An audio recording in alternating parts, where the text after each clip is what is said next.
ایک گاؤں میں ایک لڑکی عائشہ رہتی تھی جسے جلدی غصہ آ جاتا تھا۔ وہ چھوٹی چھوٹی باتوں پر اپنے دوستوں اور گھر والوں سے لڑ پڑتی تھی۔ ایک دن اس کی دادی نے اسے ایک تھیلی دی جس میں کیلیں تھیں اور کہا، جب بھی تمہیں غصہ آئے دیوار میں ایک کیل ٹھوک دینا۔ پہلے دن عائشہ نے 20 کیلیں ٹھوکی۔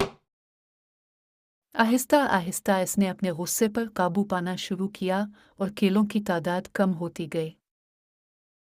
کچھ دن بعد ایسا وقت آیا جب اس نے ایک بھی کیل نہ ٹھوکی۔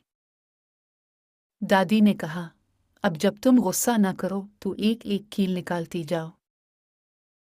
عائشہ نے ایسا ہی کیا اور آخرکار دیوار خالی ہو گئی۔